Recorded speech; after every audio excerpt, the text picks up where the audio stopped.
Good evening and welcome once again to Getting to Know Your Neighbor's Faith, Ask Me Anything. This month we have Sister Perla de los Santos from the Brahma Kumaris who's joined us, and her friend, Sister Deborah, who is also going to share a bit. But let me make a few announcements first. If you would like to make a donation for all the work the Marin Interfaith Council does, you can go to our website, marinifc.org. I don't know if Scott put it in he put it in the chat for you.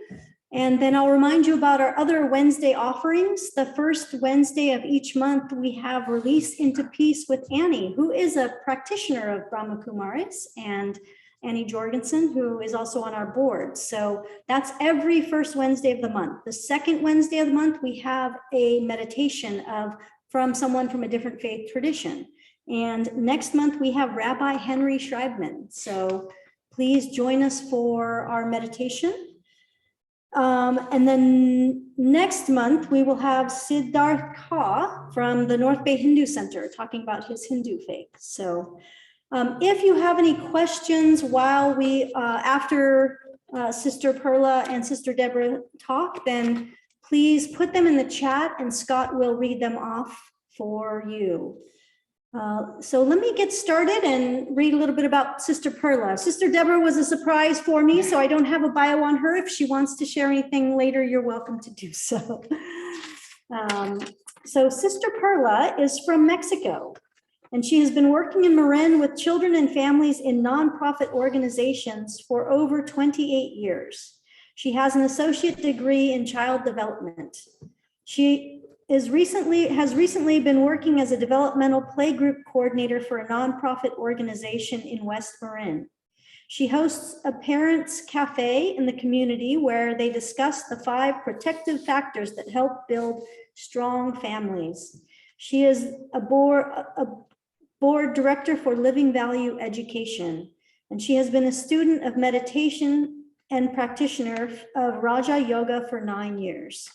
So with that, I will turn it over to Sister Perla, who can share a little bit about her Brahma Kumari's faith, and then you can ask questions. Om Shanti. Thanks for being here. Om Shanti is a phrase that we use to greet people. Om means I am.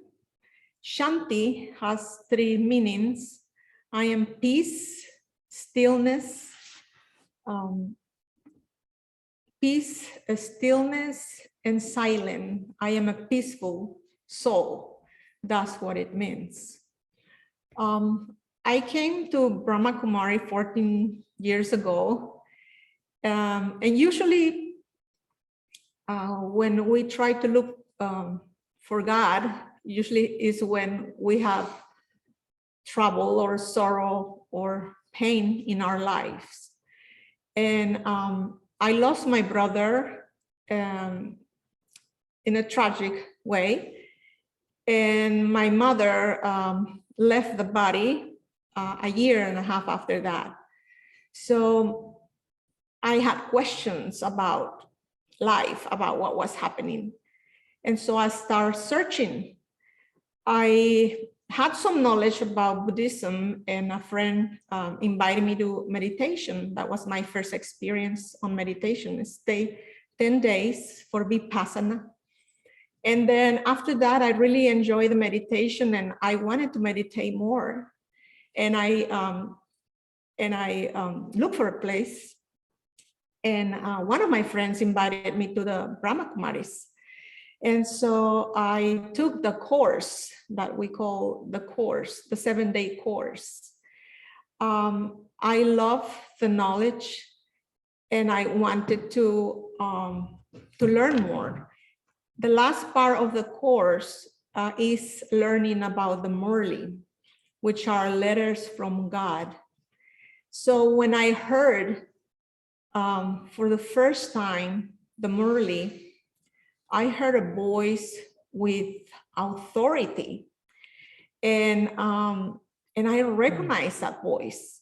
I felt that he was my father, And I did not grow up with my father, so I needed that, that part, that piece.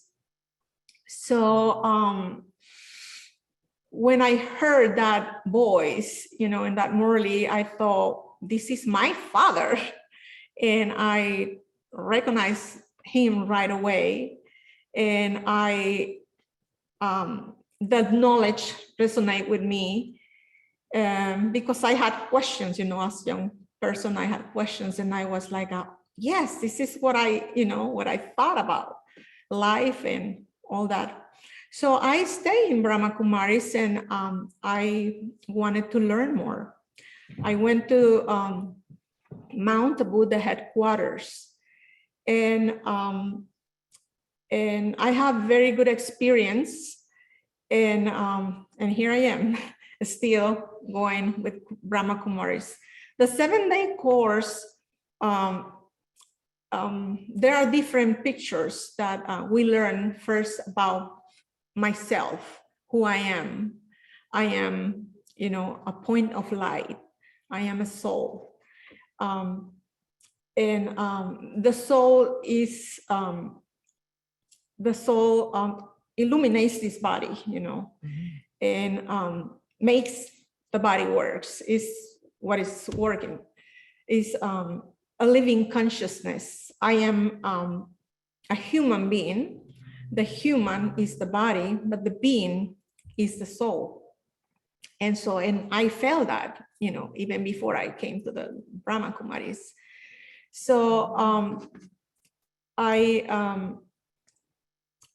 love the knowledge, and I wanted to learn more.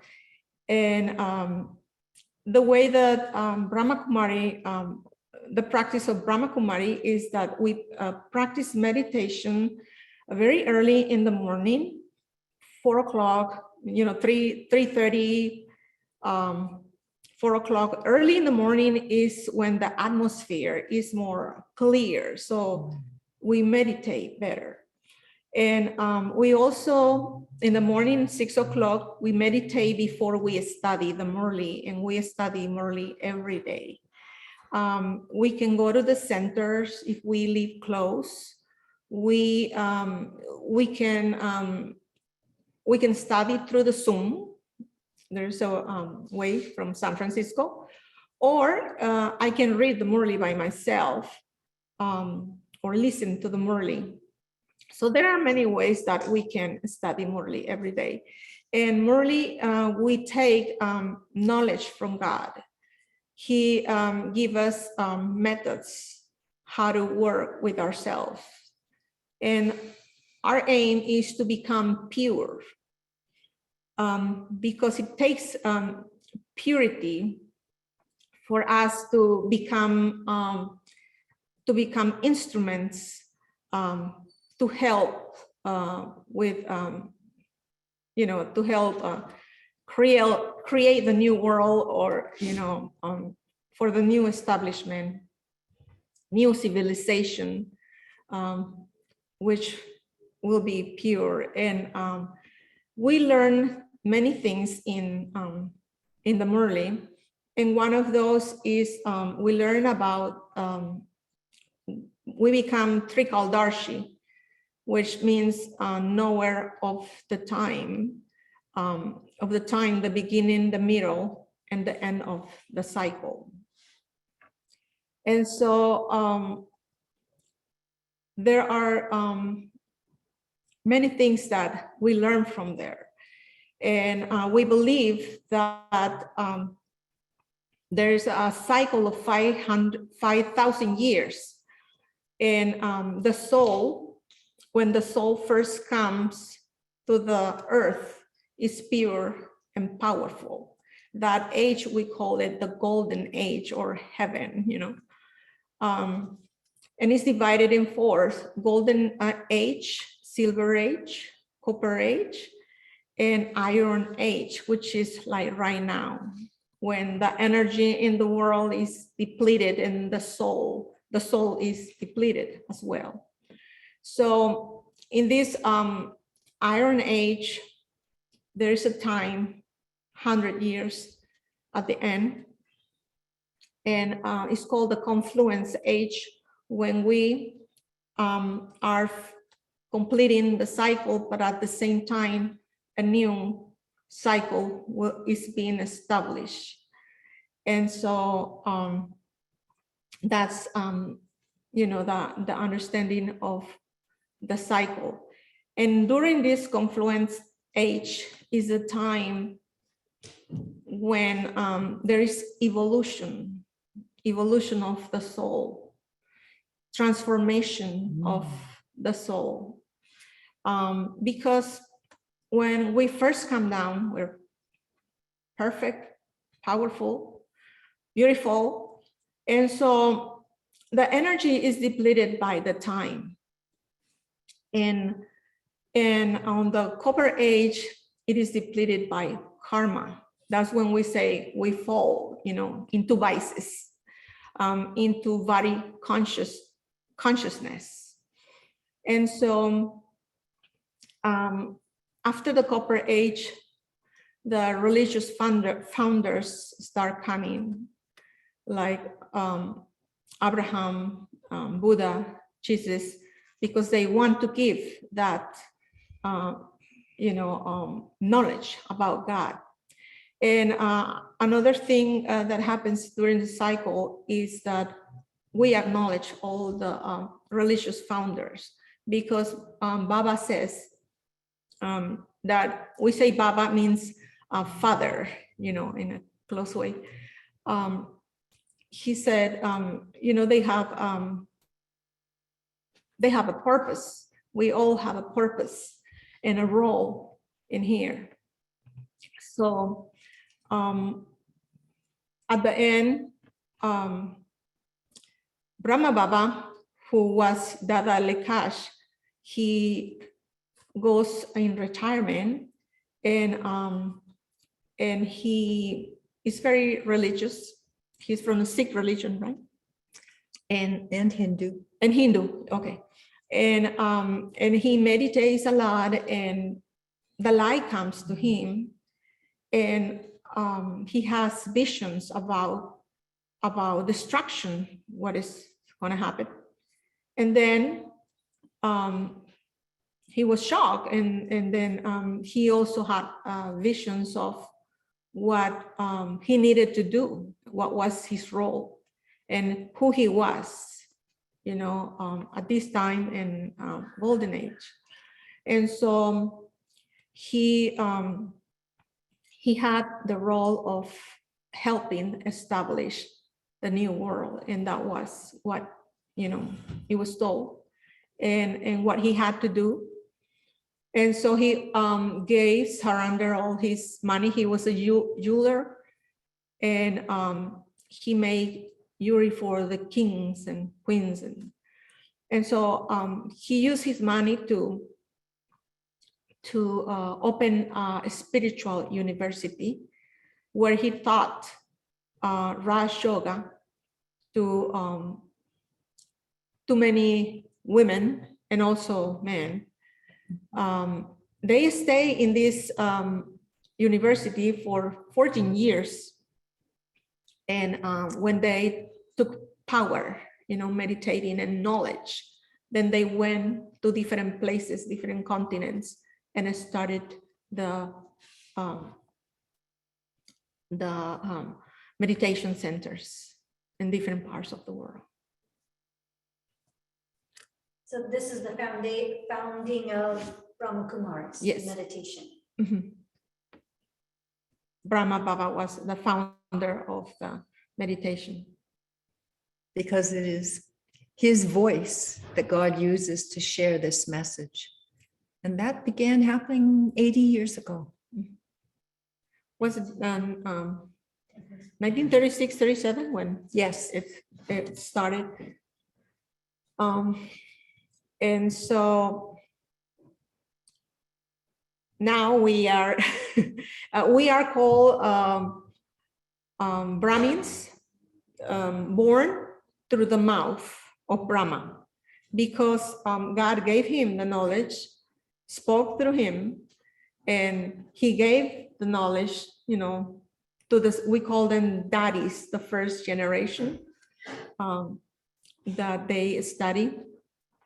And then we learn through them, but we are learning through the mouth of Brahma Baba. So we are mouth-born Brahmins. Does Kumaris mean mouth? Kumars means, Kumaris are We're children of Brahma. children of Brahma. Mhm. Because it's really like a new life Yes. when we start listening to what God is guiding us to do. Mhm. And now all the Brahma Kumaris that I have met are women. Are there men practitioners too?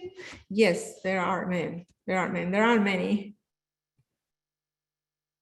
And you wear white?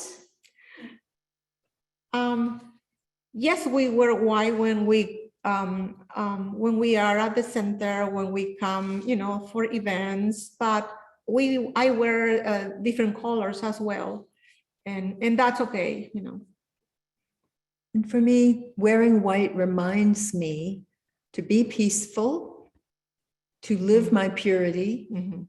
because people notice. Mhm. Yeah. I can't just hide in a crowd, right? Yeah. So it helps me stay on my path of growing and learning.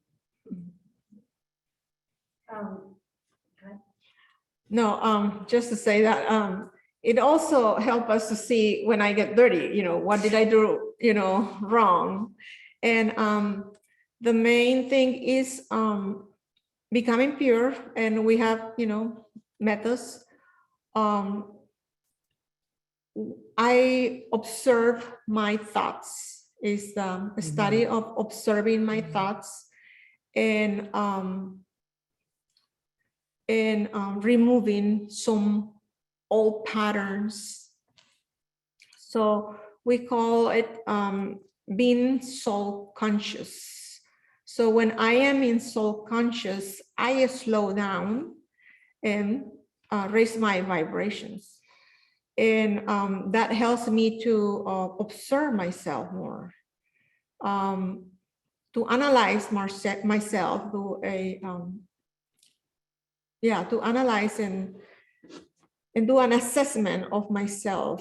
What do I need to change? What is happening on myself? What is happening around me? And that helps me change patterns.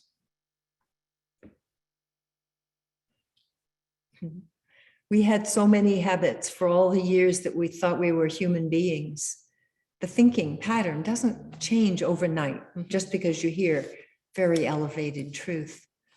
So this is our practice, and the study each morning, the Murli, is God's voice that was written down, so we can keep studying all those important lessons. God expresses it different ways, and some of them finally go in, and we feel our life changing. And that inspires us to study more and share with others when they're willing to listen. And one of the reasons that I stay is because I saw progress on myself. And the importance for me was that I am more happier than I was because of not having knowledge, spiritual knowledge. It's like being in the dark, and so having knowledge brings me to the light, understanding about myself, understanding what is that I can change to live a happier life here. And liberation is when the soul goes to the soul world at the end of the cycle. I have liberation. Everybody have liberation, but there are two ways to have liberation: is through the study, through the knowledge, through the practice of Raj Yoga and purification. And there is another way of suffering. I mean, purifying by suffering, by sorrow, by pain. But all souls, we believe, all souls go and are, liberated in, we call it the soul world, where all souls go. And liberation in life is heaven. Heaven on earth. On earth, yes. And the soul world is our home and God's home. And we live there as seeds. We're just a point of light. No more body, no more time and sound and movement, presence. Just like a seed, it has information about, what plant is going to be. All the souls have their own information there for the whole Kalpa, 5,000 years. And we believe that it repeats. The cycle repeats. So the cycle, can you explain, so is the cycle purely individual or it's a collective cycle? It's a collective like cycle. The souls come to the earth at different times according to my deeds. What did I do, to help? So the souls come at different times, and that makes so much sense to me because, at the beginning, the population, starts growing. Where is the people coming from? And so now is the time when most of the souls are here. So there has to be transformation.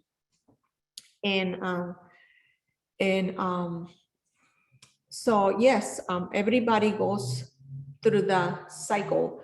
We believe in reincarnation. When the soul comes down, we reincarnate, and there are 84 maximum life that we take. And I heard it has to do with the measurement of the earth, something like that.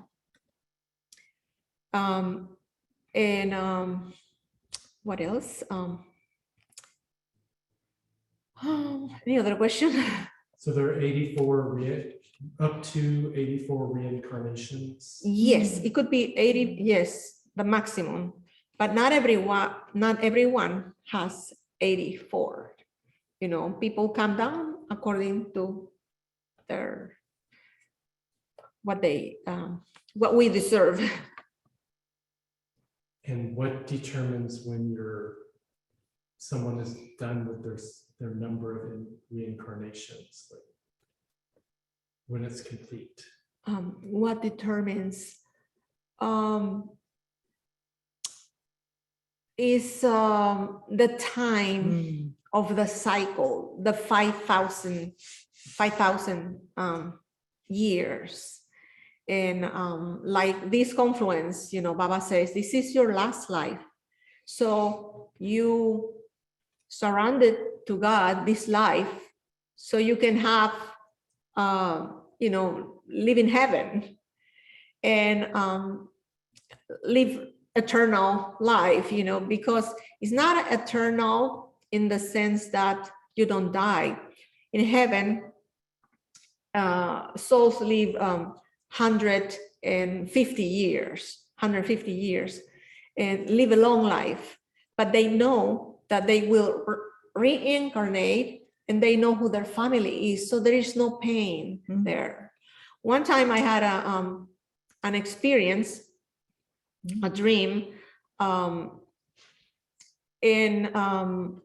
it was about me having awareness that, that I am a soul. So I saw a deity, but what I saw, it was very transparent. The light comes, the light just flashes and comes, and you see this beauty of light in the souls.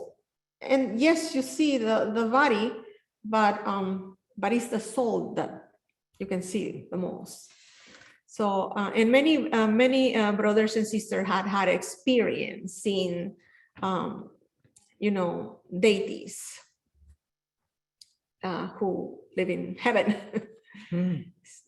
So this knowledge that I'm a soul has meant so much to me, because the soul is invisible. eternal,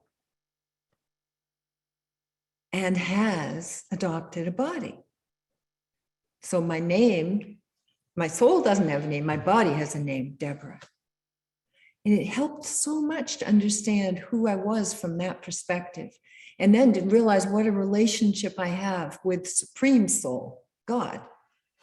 He's my father, the father of the soul. I have a spiritual father. And my body, of course, has a physical father. And then understanding the cycle of time and how we each come. The soul has its part recorded. How can we understand from God's guidance how to live that part the best possible? I'm not trying to change anyone else. That makes life a lot simpler. I've got plenty to do to work on myself. And I have no fear that I won't do it right because it's recorded in me. I am letting it play out, and I feel the companionship of God because of this knowledge. So it's a happy life. Yes. Yes. And it's a life where you know your happiness radiates and touches others around you. And that's probably some of the most important service that we do. Yes, we use words sometimes and talk to people, give this 7-day foundation course. But what really makes a difference is when you have an experience of it. And that comes with our vibrations. I just feel warm inside when I think of the love coming to me and from me to God. That can lift me in any situation. And situations come, don't they? Yes. Yes, I do. Well, we've already started asking questions, but I will remind everyone on Zoom to, if you have any questions, please type them into the chat and we'll read them off. I, of course, had another one that slipped my mind as I was, oh, I know, I was going to ask. So the Christian church has services on Sunday, you know, the Jewish people celebrate the Sabbath on Saturday, the Muslim people, I believe, celebrate on Friday. Do you have meditation daily? Do you have holidays, or do you have any kind of ritual that is not a personal ritual, I guess? We do meditate daily, it's a daily study, but we do offer food to God. We call it Bog, and that happens on Thursday, the day of the teacher, the Sadguru, you know. And so we have a little, you can call it ritual, but you know, offer food, cook food with love, offer the food, and meditate on it. We have candle, flowers, music, and we come together and collectively meditate, and it feels it is very powerful to feel God's love and that offering for gratitude and for everything that I learned, for everything that I have, all the blessings, and that's how we do it. But we don't have many celebrations. There are celebrations in the Bhakti, right? But we celebrated in the way that like a what is one of the celebrations that Shiv Jayanti? Yes, that's a pretty important one to start with. Yes, Shiv Jayanti is the when God comes, comes, but we celebrate it in the sense that God comes through the mouth of Brahma Baba and meet with the souls, and that is the true Shiv Jayanti, right? And it has to happen now in this most trying of times. And that's a very for me, heartful, logical support. If my spiritual father knows now is when we really need to know the straight information and comes, wow. So it's not celebrated around a certain date in particular. Oh, it is. So it happens annually at that time. But it's honoring the time when God began to speak through Brahma Baba, and we don't have an exact date for that because he was a meditator and he was having these unusual experiences, and it was hard to pin down and to finally figure out, oh my goodness, this is actually God wanting to use me as a messenger. And it's interesting how there's a whole calendar of special times that have been continued as a memorial of what we're now learning about these truths in Bhakti, in the Hindu faith and the way it is celebrated. We don't celebrate them the same, but we understand that there's a historical connection. And we do not worship any statues. We believe God is incorporeal. Mm. And the way that we worship is by meditating and connecting to my higher self and with God. Because he says, you cannot know God if you don't know yourself, you know, and so myself is the point of light. And that's why we work a lot in purification, because just like a needle is rusted, the magnet cannot pick it up. So when we meditate, it is in my experience is that I connect to myself, and then suddenly, you know, something happens and I am like gone. But like a seed. And before we get to anything online, you mentioned your meals on Thursdays. Now I heard you say that you're vegetarian. So can you speak more about why or?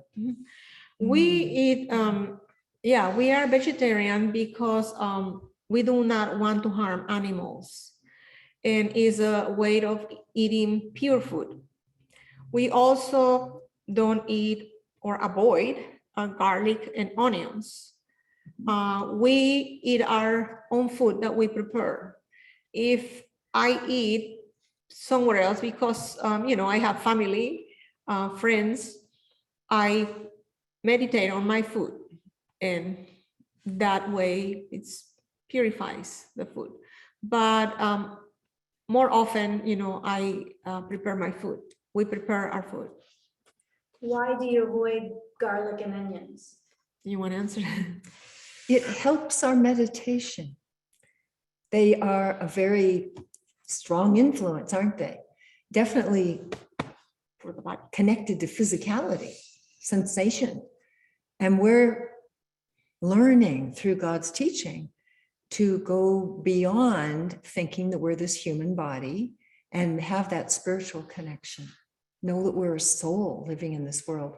So that's why the food is prepared carefully, remembering God while we're doing it and eaten in that remembrance, and certain choices of food that would keep our energy getting lighter and lighter. Not so much connected to the way of the world, because we need to help change the way of the world. It's going to be a wonderful golden age very soon. Can you say a little more about that? Well, God gives us the picture of, look, you are really souls. And there was a time when there were only a few of you, and you all lived a very happy, harmonious, peaceful, productive life. That sounds pretty good. And that continues for a long time. About 2,500 years, we know that we're souls and we're living in great harmony with each other. And I guess we would call this the time before written records. We try to dig archaeological things out and figure out history before it was written down. But that's not showing what God is telling us. He says, okay, this is what really happened. So we get a new history and geography. And actually in the Merli, there are parts where God tells us about destruction, and there are different parts of the Merli. And somebody compilate all that information and put it in one document. It's called the Visions of the Future. And so there are a lot of details, but of course he doesn't tell us the time. And there are a lot of signs in it. And a lot of those signs are already, we are seeing them like happening. And it's like, okay, when God first started coming, he was giving certain information, but he wasn't revealing a lot. So as the time passed, he started revealing more. Now you can do this, now you can do that, giving a lot of guidance.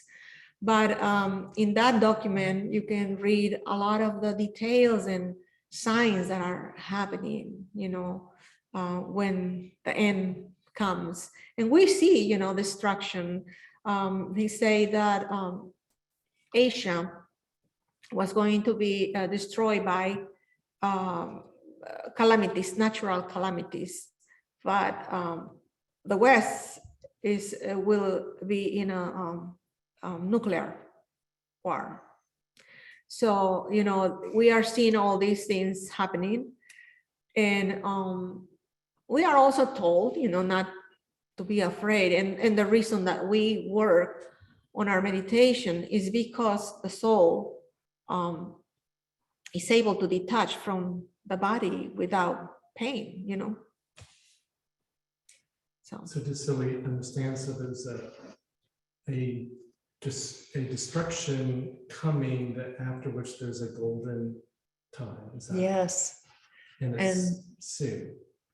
Yes, by all the signs. It is already happening. And this is the confluence, and, you know, things are already happening, and a lot of transformation. A lot of our daddies pass away. We have probably about 2 of them who are still alive. We call them the advanced party because they have now another role. And they became karmatic. They are very pure souls that are there for that transformation. And at that time, all souls on earth will take our curtain call, you might say. We all go home to God. So then the earth can renew itself and be ready for the golden age quite painlessly. Easier if we're preparing. Is at the final moments, they say, you like the life review. Yeah, God says that's what happens. And you see all the things, ooh, I could have done better. So if we start working on it now, easier. But we're all going home.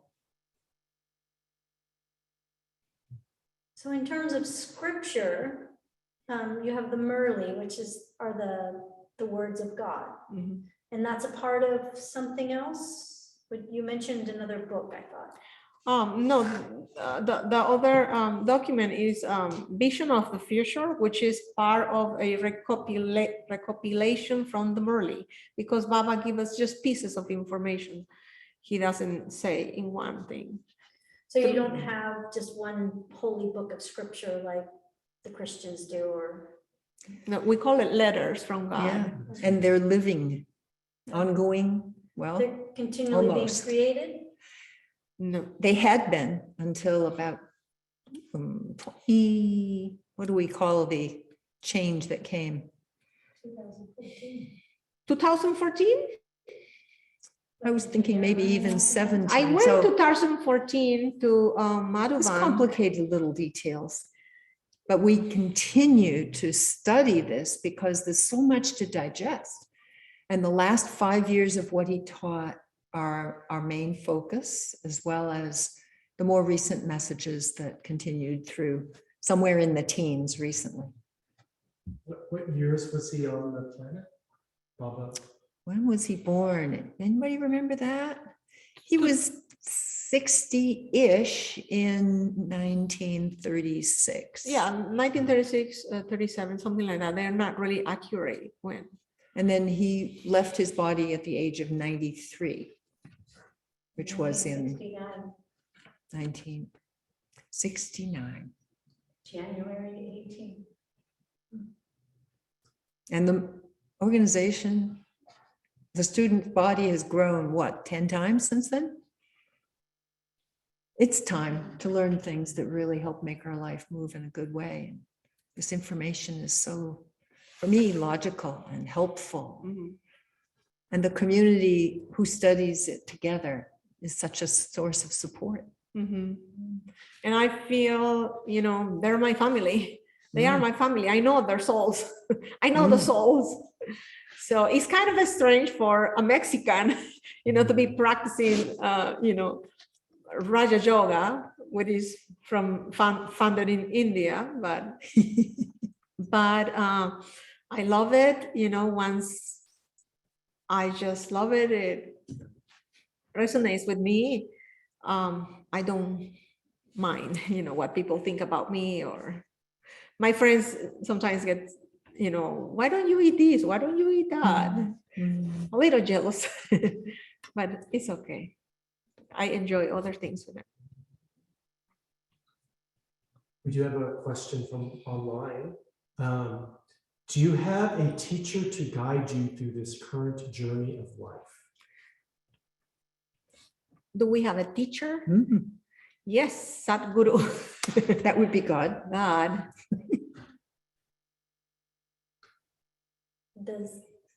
Is there also, tell us, so yeah, God is your teacher, and certainly letters from God. Mhm. And in terms of your centers and your being together, how does that work? We actually do learn from our sisters, senior sisters. My sister Denise, she's from England, and she was one of the foreigners that came and studied Raj Yoga in India, and she speaks Hindi, and she's amazing, Denise Lawrence. She has such a clear mind, and we learn from many sisters and brothers who study Murli before I came. And the Murli you have to decode, and they have written many books, and depends of how they churn the knowledge, because there is so much information in each sentence.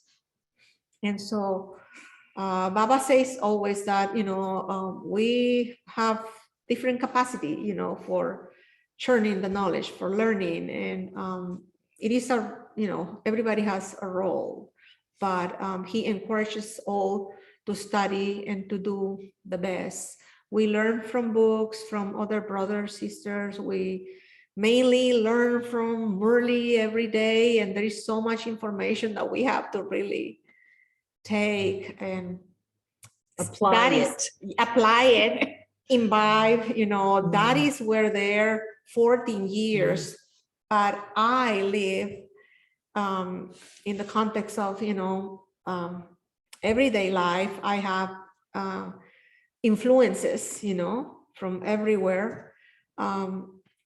We don't we have to be within the context of living, and experiences. So it is difficult. It's not easy. It's not easy, Raj Yoga, but yeah, I can feel progress even myself, little bits. I know you've given a lot of pieces of it, but if someone did not know what Raj Yoga was, do you define for people what Raj Yoga is? It's Raj means the higher self, king, and yoga means the connection, the union or communion, I think you call it. So that is the meaning of Raj Yoga. And as we meditate, we communion with God. Is that clear or maybe more? And for each one, Mhm. it probably has a little different flavor. What helps make it real for me is that feeling of love. Mhm. When I can focus on, yes, in theory, I'm a soul and God is supreme soul and we have a relationship, but when I feel love, it's a felt sense in me and it keeps me in that focused meditative state beautifully. Mhm. Now, the pins you're wearing, what do they signify? Mm. Each device, you see, there is like a light, a rays of light. I am a point of light. I am just like God, a point of light. And except that God is not born like us. I reincarnate, but God doesn't. God comes and incarnates in Brahma Baba and gives the knowledge. But that's the difference, but it means the soul, point of light. And it says Om Shanti, what she began with, because that encapsulates a lot of what we're being taught by God, that we are souls and our nature is peaceful and all the other wonderful elevated qualities, happiness, purity, power, wisdom, love. That's our original nature. And we're getting back to that with his teachings and helping spread that in the world so everybody can feel better, more true to themselves. And you have the Anubhakti Retreat Center, and you and I know some people live there, so and is living in community a part of it's not a part of everybody's journey. I know, Right. Sister Perla, you don't live in community, but I do not You live don't. in community either.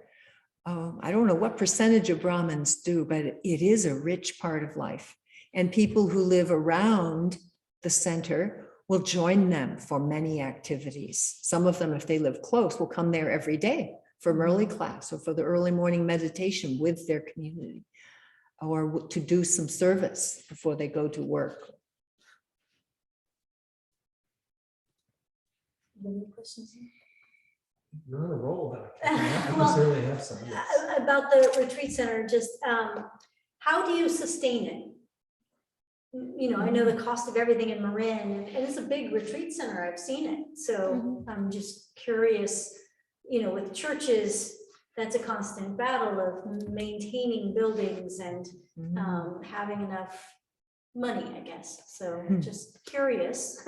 Through our donations, Uh-huh. through donations from Brahmins, Uh-huh. actually, pretty much. And Yes. people who come and take classes, you know, they donate what they would like to donate. We do And- not charge for any of our teachings, but we know that supporting this kind of endeavor is helping us be the best that we can be. So donations are the way that this organization has grown in its facilities and is sustained well. And a lot of volunteering, because a lot of Brahmins are, you know, ITs, you know, we need ITs, engineers, electric engineers, Carpenters. you know, all kinds of jobs that they do, and they put their time. And that's pretty much how we do it. And actually, not many are living in the center, but Baba says, you know, when we meditate, he gives us power and wonderful things happen, you know. How else can you do it? And is it, how many centers say are in California? Are there a lot, or are there a handful, or? Is it a dozen? Probably. And in the world, there's between 8,000 and 9,000.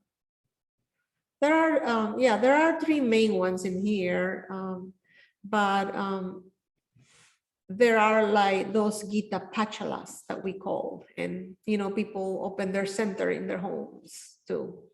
So 6 in California. 6.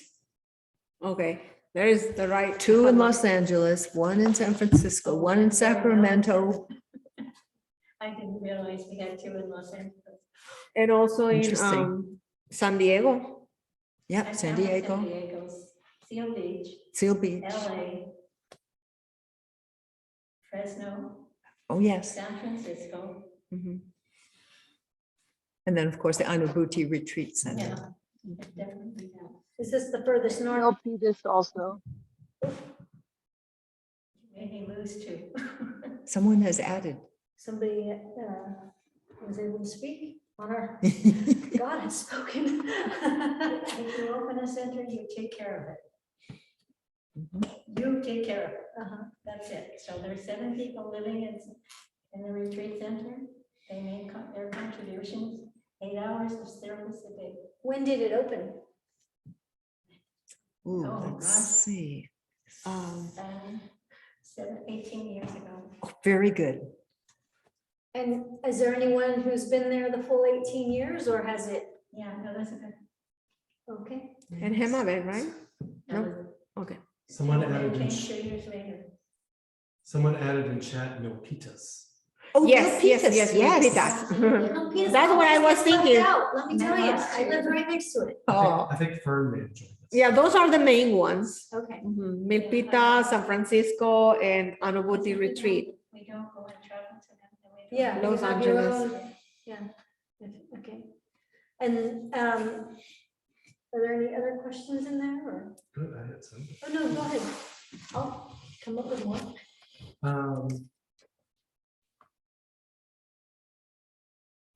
I'm just curious a little bit more about the movement of the soul. And so, so I understand that, eventually that kind of like a higher and higher vibration, that there's a union. I'm curious if we are originally like love and light, and that's certainly where we're returning, what's the purpose of all this incarnation, messiness, suffering? Why is it as it is? Would you rather be a dog? It's an apt question, and I'm sure many are thinking it. You mean the movement of the soul through the cycle? Sure. Through the That's a cycle? good way to say it. So a lot of religions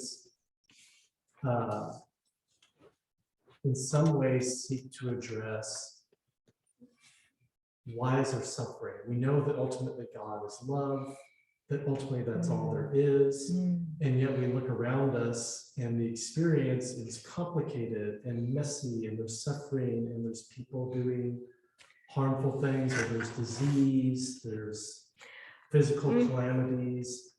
Why is it that way? And how does that fit into the cosmology? Baba says always that, this is a fixed drama of the world, fixed drama. And so that's why it is divided in 4, golden age, silver age, copper age, and iron age, because it's a cycle, and it's an eternal cycle. It happens eternally. And so the understanding of that, for me, it takes my suffering away in a way, because I understand the whole picture. So I do reincarnate, and like I said, when it comes to the copper age, we become, body conscious. We fall into vices, and that we start creating like negative karma. And the time also,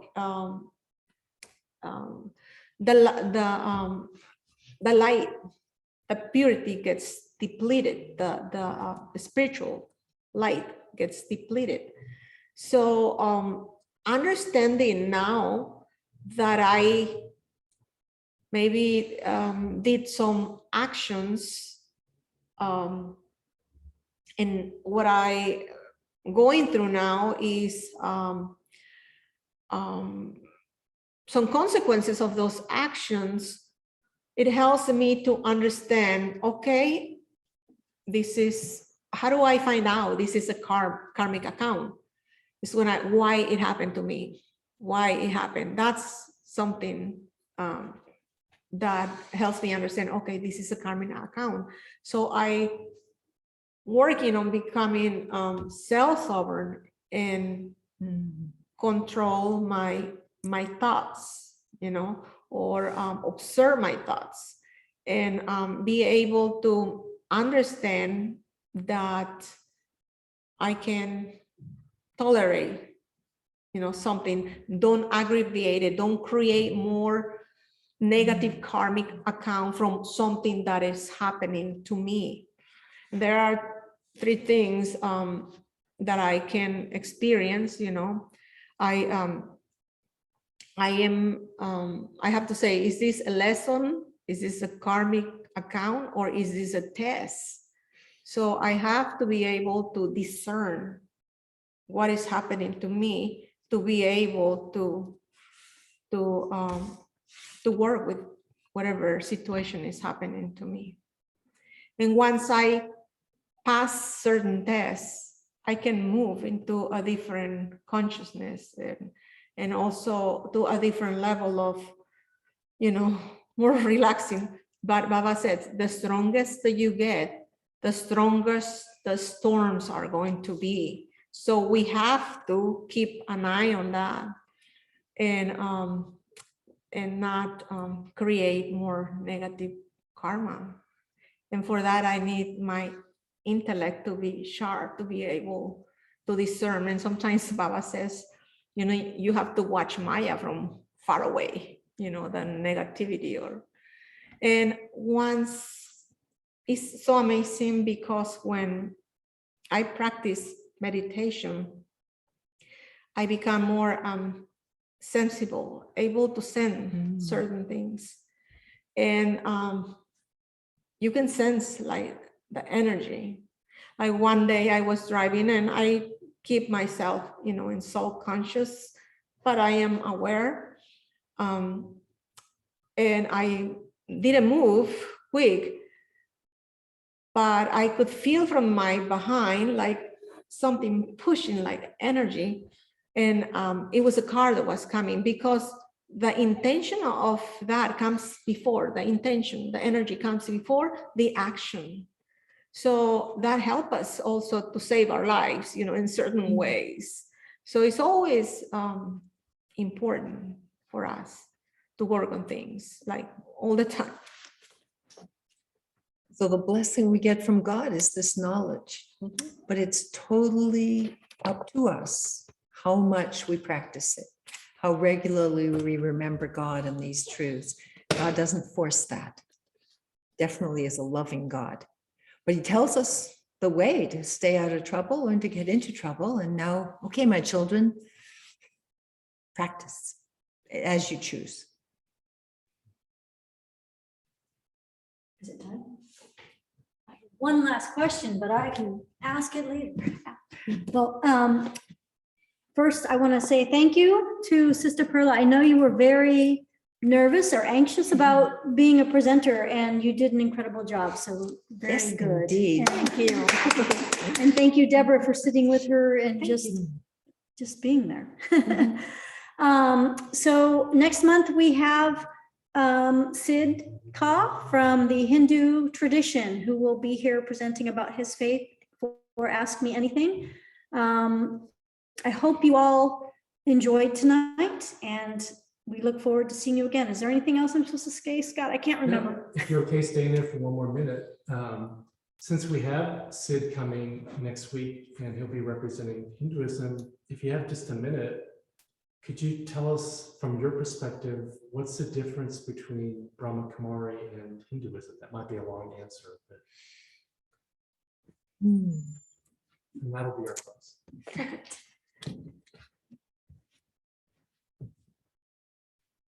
I want to think how to say it sweetly. Exactly. Hindus were the gods and goddesses of the golden age. That's their history. They don't have a religious founder because it wasn't like that kind of religion. But as the cycle turned, we went through, less and less energy. We came down to just holding on to whatever we could, rituals and good feelings between leaders and followers. And what Baba says that in Hinduism, there is a lot of bhakti, a lot of devotion.